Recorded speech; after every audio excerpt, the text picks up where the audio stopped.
Nous sommes au XVIIIe siècle, dans les Andes. L'occupant espagnol mène la vie dure aux populations locales, notamment en instaurant un système injuste de travaux forcés dans les mines. En 1742, dans la province de Tinta, Miguel Condorcanqui, espagnol, et Rosa Noguera, d'origine inca, donnent naissance à un garçon renommé José Gabriel Condorcanqui. L'enfant, qui était donc un métis mi-amérindien mi-espagnol, alla à 10 ans à Cusco pour étudier dans le collège jésuite de San Francisco à Borja, construit pour les garçons amérindiens de naissance noble. Il y apprend le latin, l'espagnol et le quichua. Ses contemporains le qualifient d'intelligent et éduqué, ce qui lui permet d'atteindre l'école de droit, ainsi que possédant une passion pour la réforme et détestant l'injustice. Parmi ses lectures se trouvent notamment les philosophes des Lumières, Voltaire et Rousseau. Le 25 mai 1758, il se marie avec une Espagnole, Micaela Bastidas Puyucawa. De ce mariage, il a 3 fils, Hipólito, Mariano et Fernando.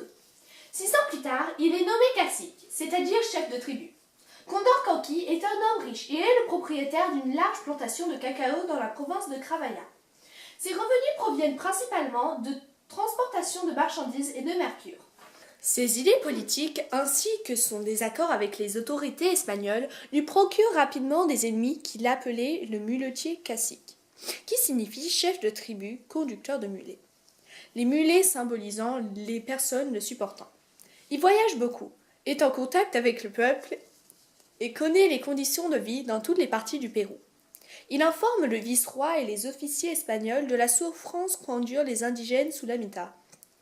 Mais comme ce fut une vaine tentative, le 4 novembre 1780, il prend le nom de Tupac Amaru en honneur du dernier Inca quechua dont il affirme être un descendant par sa mère, et il monte une rébellion.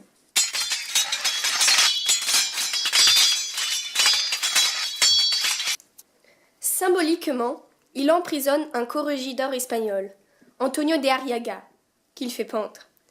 Il gagne ensuite rapidement la confiance et l'appui de nombreux autochtones et réunit dans une même armée anticoloniale des indigènes, des criollos, personnes espagnoles nées dans les colonies, et des noirs affranchis, et la révolte se propage comme une traînée de poudre.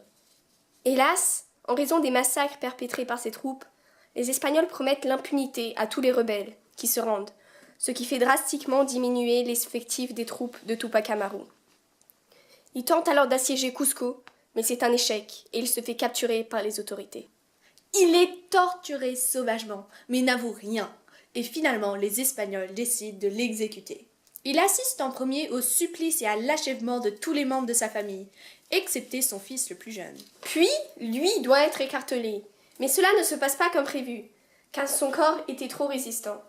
Donc, il est décapité, dépecé, et ses membres sont envoyés dans les régions qui se sont soulevées.